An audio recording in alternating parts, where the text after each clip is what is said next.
Ave, mon coco. Ave, ma cocotte. Ave. Il est temps de sortir les tropéziennes et les grappes de raisin. Aujourd'hui, je t'emmène à Rome. Donne-moi la main, on va emprunter la voiture de Marty McFly, on va atteindre les 88 miles à l'heure. Et on va percuter le Monte Palatino. Les Monte Palatino, 1900 ans avant notre époque. T'es prêt? Nous aussi on voyage dans le temps, Coco. Quoi de plus stylé? Quoi de plus stylé? La bande dessinée intitulée Murena. Murena, tu prononces comme tu veux. Murena. A pour toile de fond la Rome antique, tu le sais, et s'intéresse de près au destin de l'empereur Néron. Lucius Domitius Aenobarbus, à tes souhaits, mieux connu sous le nom de Néron. Alors, est-ce qu'il avait le Néron à la bataille entre les historiens fait rage? On ne sait pas, d'autant plus que sa statue au musée du Palatin, tu sais, sa statue n'a plus de nez, comme le sphinx en Égypte. Bref, le débat continue de faire rage, mais une chose est avérée, c'est que la bande dessinée Murena est un bijou graphique. C'est certainement l'une des BD les plus captivantes et les plus minutieuses en termes de reconstitution historique que j'ai pu lire. Thumbs up, comme diraient les réseaux sociaux, on lève le pouce bien haut, en songeant que l'érection jouissive du pouce nous vient de Rome, ça tombe bien, de même que le pollice verso, le pouce vers le bas, la débandade de l'intérêt. Alors, on croit que ça nous vient de la Rome antique, cette histoire de doigté. Écoute, on va s'en tenir à la croyance populaire jusqu'à preuve du contraire. Pourquoi Murena? Pourquoi Néron? Quesaco, Covadis, Carpe diem? Le mec fait genre, il parle latin. Arrête, il y a mon Gaffio là qui me regarde. Le Gaffio, c'est un dictionnaire latin de 15 kilos. Là, il me regarde, là, il est dans ma bibliothèque, il trône en bonne place. Il est en train de désespérer de mon cas. Alors, j'ai déjà consacré une série d'émissions sur la bande dessinée, La Voix du Sabre. C'était bien ça, La Voix du Sabre, avec Miyamoto Musashi et sa racaille de disciples au temps des samouraïs. Tu te souviens, on a bien kiffé ça, hein, on a bien kiffé ça. Alors là, tu vois, je vais faire la même chose, mais sur 2 pages seulement. Je vais extraire 2 pages, 2 planches de Murena, te les lire et les commenter. Parce que ça vaut le détour. Ces 2 planches sont tirées de l'album numéro 5 intitulé La déesse noire.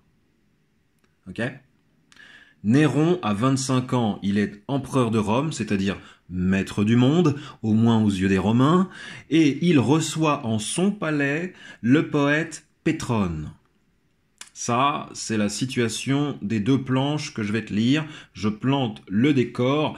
Tout ce que tu peux imaginer de raffinement, de barbarie, de folie des grandeurs, de cruauté, de sexe et de complot figure dans la BD. La cuisine des passions, quoi. Si tu supportes pas le piment, n'y touche pas, ça brûle. D'ailleurs, Néron aime tout ce qui brûle. Imperator Pyromanus. Néron s'inscrit dans cette tradition légendaire, des empereurs cinglés qui couchent avec leurs sœurs, tuent leur mère, nomment leur cheval premier ministre, donnent un petit concert improvisé sur une montagne pendant que Rome est ravagée par les flammes, inventent le hachit chrétien pour varier l'alimentation des lions de compagnie, tu vois. C'est important que les animaux mangent équilibré. Je veux dire... faut penser aux animaux. Là, les croquettes, ça va 2 minutes. Néron avait pris conscience avant d'en parler à Brigitte Bardot. Une sacrée matrone, la Bardot d'ailleurs. Pollice verso ou à toi de voir. Ouf, est-ce que Néron était aussi fou que ses haters l'ont prétendu? Pas sûr. En tout cas, être imputable à la folie a de très bonnes conséquences puisque ça rend immortel, tu vois. 1900 ans après, on parle encore de Néron. Trump a de l'avenir. Néron reçoit Pétrone, l'empereur reçoit le poète. Ce qui me plaît beaucoup dans les 2 planches que je vais te lire et te décrire, c'est le génie oratoire de Pétrone. c'est sa maîtrise absolue de l'art de la persuasion. Le poète en devient plus politicien que l'homme politique, que l'empereur. L'art de la rhétorique, l'art de la persuasion a son comble. On sait que les frères aînés des latins, les Grecs, chérissaient l'art oratoire, la capacité à imposer son esprit par le truchement des mots. On le sait, les grands orateurs étaient des stars en Grèce, et les écoles d'éloquence et de persuasion abondaient. Les Latins ont hérité de cette prédilection pour la parole, et de nos jours, 2019, les concours d'éloquence sont de plus en plus populaires parmi les jeunes. Tu vois ? On en revient aux fondamentaux. Alors, Néron s'est fait battre à la course de chars par une femme masquée de cuir rouge, avec de longs cheveux blonds tressés, une femme inconnue. Alors d'une part, elle a battu tout le monde à la course de chars, dont l'empereur lui-même. D'autre part, c'est une femme, dans un monde d'hommes, une discipline virile. Tu imagines peut-être, je me gratte le nez, tu permets, à quoi étaient cantonnées les femmes à cette époque. Pas besoin de te faire un dessin. Néron n'en a jamais vu piloter un quadrige. Cette blonde masquée, tressée, déjoue toutes les attentes. Pétrone en a écrit un poème. Il a écrit un poème à ce sujet. Le scénariste de la BD, le génial Jean Dufaux, ne nous révèle pas le contenu exact du poème, mais Néron l'a lu, et il n'est pas content du tout de ce qu'il a lu. Le poème, visiblement, revient sur sa défaite à la course de chars. Il en est le loser imperator, celui qui a perdu ses moyens contre une femme, devant une foule de milliers de gens. D'ailleurs, Néron n'a qu'une hâte, c'est de faire la peau à cette mystérieuse Catwoman de cuir rouge, tu vois. Mais avant, il a bien envie de se faire Pétrone, l'impudent poète, tu vois, qui a osé écrire qu'il avait perdu. Le dieu sur le char, voyons, je suppose que c'est de moi que tu parles. Jusqu'ici, tu réservais tes odes aux jeunes beautés de Rome. Depuis, je t'ai rencontré, noble César, et mon inspiration a changé de cap. Donc tu vois, on a Pétrone qui est debout, qui fait face à son empereur. L'empereur est entouré de sa garde personnelle, et à côté de lui se trouve Popée. Popée, c'est sa conquête du moment. Popée, elle est très dangereuse, cette fille. Mais tu fêtes ma défaite. Tu vois, donc t'as l'empereur qui a le poème en main et qui fronce les sourcils. Tu fêtes ma défaite, tu m'humilies. Il bouillonne, tu vois, le César, il bouillonne, tu vois, il se sent humilié, il est en train de froisser le poème de Popée. Non, le poème de Pétrone. Et Popée à côté, juste à côté de lui, tu sais, ils sont sur leurs sièges royaux, là. Elle est juste à côté de lui, elle pense, une belle tête qui tombe, quel dommage. Bah oui, elle regarde Pétrone, elle se dit, lui, il va pas faire long feu. Et Pétrone commence à prendre la parole. T'humilier ? Mais c'est tout le contraire, noble César. Dans ces vers, je mets en évidence la manœuvre habile qui fut la tienne. Qui ose te défier aux courses ? Personne. En avais-tu perdu une seule jusqu'à présent ? Jamais. Et le peuple, ce peuple pour lequel tu exposes ta vie, s'ennuyait. Tu ne risquais rien, il bâillait, tu courais en tête, il somnolait. Un Dieu qui ne prend pas de risque est un Dieu qui ne survit pas dans la mémoire des hommes. Cela, tu l'as senti, et tu as admirablement réagi en introduisant à nouveau dans la course l'inattendu, le danger. Oui, le danger. Cette épice tant appréciée des divinités. Oh, qu'est-ce qu'il parle bien, ce Pétrone. Et t'as l'empereur qui est là, il pose son doigt sur la joue, il l'écoute, tu vois, il est apaisé par les paroles du poète, il est en train de l'écouter. Et donc, tu as voulu cette aurige rouge, l'aurige c'est le char, cette aurige rouge, tu as voulu cette confrontation brutale, tu as relancé les dés du hasard, et le cœur du peuple s'est remis à battre. Sais-tu pourquoi, César ? Parce qu'il a eu peur de te perdre. Parce qu'il a senti que sans toi, sans ton rayonnement, la lumière se retirait de cette ville, du monde, et que plus rien ne serait comme avant. Même le masque de ton adversaire, tu l'as voulu. car on ne peut donner un visage à qui se dresse contre toi. Ce n'était juste qu'une apparition, une silhouette qui vient et qui part. Toi seul reste, noble César. Tu es tombé dans la poussière, car tu n'es pas simplement un dieu. Tu es aussi un homme. Voilà ce que tu voulais nous rappeler. Voilà ce que j'ai essayé d'exprimer dans ces quelques vers. Ah ah!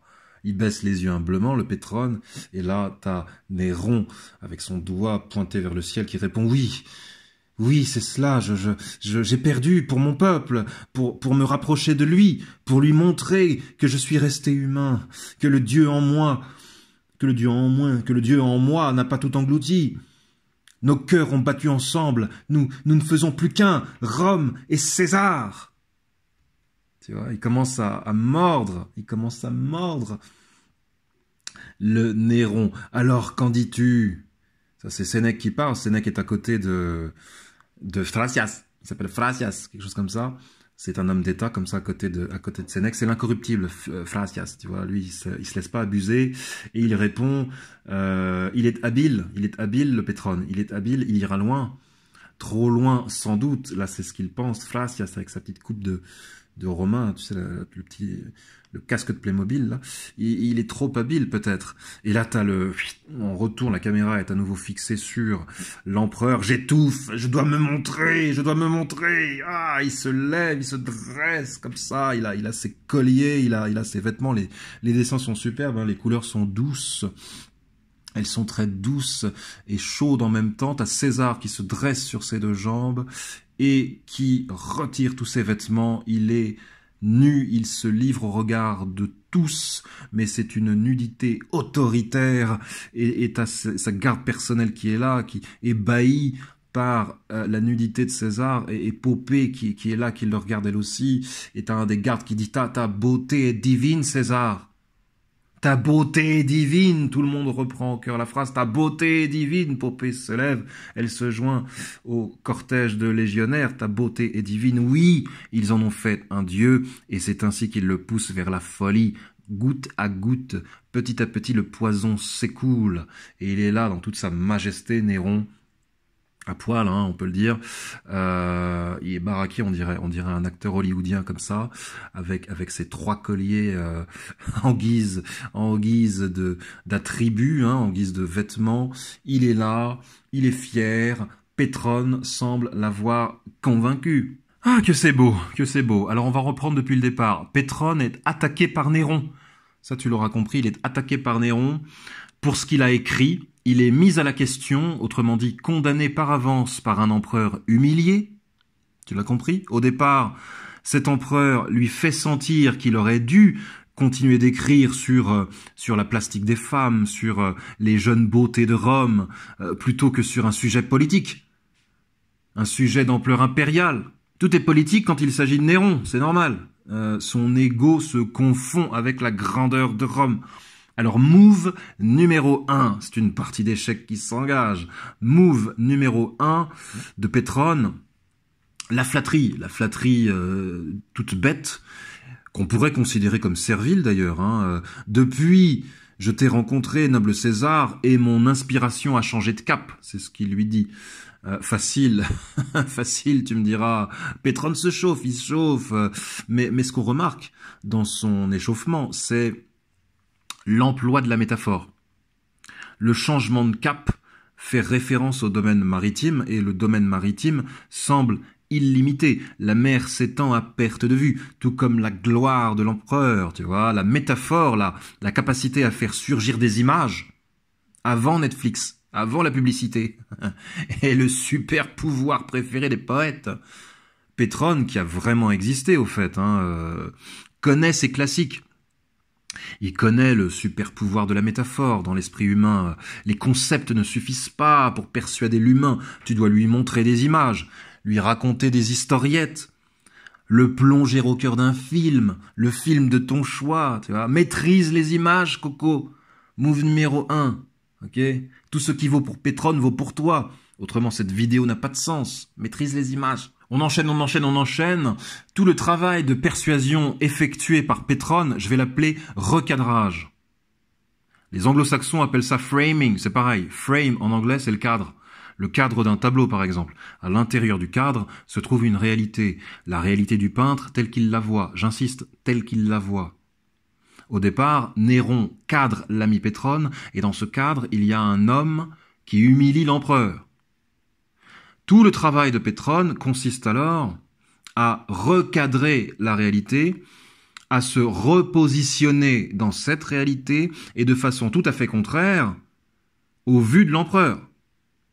Il lui dit « T'humilier, mais c'est tout le contraire, noble César. Dans ces vers, je mets en évidence la manœuvre habile qui fut la tienne. Qui ose te défier aux courses? Personne. En avais-tu jamais perdu une seule? Jamais. Et c'est là que Pétrone déploie son génie, écoute ça, et le peuple, ce peuple pour lequel tu exposes ta vie, s'ennuyait. Tu ne risquais rien, il bâillait, tu courais en tête, il somnolait. Tu entends ça? Un Dieu qui ne prend pas de risque est un Dieu qui ne survit pas dans la mémoire des hommes. Cela tu l'as senti, et tu as admirablement réagi en introduisant à nouveau dans la course l'inattendu, le danger, oui, le danger, cette épice tant appréciée des divinités. Tu vois, tu entends comme c'est bon. Move numéro 2, Pétrone prête des pensées grandioses à son interlocuteur. Il en fait sa marionnette, une marionnette très stylée. Je mets en évidence la manœuvre habile qui fut la tienne. Ah bon? Ah bon? Néron avait donc fabriqué sa propre défaite à la course de chars? Néron voyait plus loin qu'une simple course de chars? Non, non, non. Mais l'important, c'est qu'il y croit, tu vois? Qu'il croit en son génie de la stratégie. Pétrone lui permet d'y croire. Le poète prête des pensées et une attitude à la foule. Il continue sur le même thème. Le peuple s'ennuyait. Tu ne risquais rien, il bâillait. Tu courais en tête, il somnolait. Mais ça, c'est toi qui le dis, Pétrone, tu vois. Et c'est osé de le dire. Le peuple s'ennuie en regardant l'empereur? Oui, mais pourquoi? Et là, il ajoute... Un Dieu qui ne prend pas de risque est un Dieu qui ne survit pas dans la mémoire des hommes. Cela, tu l'as senti et tu as admirablement réagi en introduisant à nouveau dans la course l'inattendu, le danger. Oui, le danger, cette épice tant appréciée des divinités. Oh, oh, oh, oh, c'est bon. Néron est le princeps juventutis, le prince de la jeunesse. Il est beau mon accent, hein, le prince de la jeunesse, le princeps juventutis. Il ne peut qu'adorer prendre des risques, il ne peut qu'adorer jouer avec le feu. C'est un jeune. C'est le move numéro 2 du recadrage. Tu prêtes à ton interlocuteur des pensées, des attitudes qui ne sont pas nécessairement les siennes, mais qui feraient rêver n'importe qui. Tu révèles à ton interlocuteur ce qu'il a vraiment dans le ventre, incognito, quitte à l'inventer. Tu réinventes son subconscient. Et Pétrone continue dans cette veine. Et donc, tu as voulu cette aurige rouge, tu as voulu cette confrontation brutale, tu as relancé les dés du hasard, et le cœur du peuple s'est remis à battre. Sais-tu pourquoi, César? Parce qu'il a eu peur de te perdre, parce qu'il a senti que sans toi, sans ton rayonnement, la lumière se retirait de cette ville, du monde, et que plus rien ne serait comme avant. Move numéro 3, l'émotion. Plus elle est forte, mieux c'est. Tu n'es pas remplaçable, toi, mon frère humain. Si tu meurs prématurément, le monde en sera modifié pour le pire. Dis ça à n'importe qui, Coco, et il te tombe dans les bras. Empereur ou collègue de bureau, peu importe. Même le masque de ton adversaire, tu l'as voulu, car on ne peut donner un visage à qui se dresse contre toi. Ce n'était juste qu'une apparition, une silhouette qui vient et qui part. Toi seul reste, noble César. Oh, un combo des moves 1... et de l'usage poétique de la métaphore, pour désigner la femme masquée bien réelle, et l'illusion selon laquelle Néron est l'instigateur de ce qui s'est passé, l'instigateur d'une victoire maquillée en défaite. Tu vois. Néron a gagné cette course de chars en définitive. Oh, c'est bon. Tu es tombé dans la poussière car tu n'es pas simplement un dieu, tu es aussi un homme. Voilà ce que tu voulais nous rappeler. Voilà ce que j'ai essayé d'exprimer dans ces quelques vers. Oh. L'apothéose, l'apothéose. Néron, selon Pétrone, est une sorte de demi-dieu, c'est-à-dire un héros. Tous les demi-dieux de la mythologie gréco-romaine sont des héros. Et le héros est toujours proche du peuple. La démagogie est à portée de main. La démagogie peut permettre à Néron de mieux contrôler son peuple. Le poète se fait conseiller.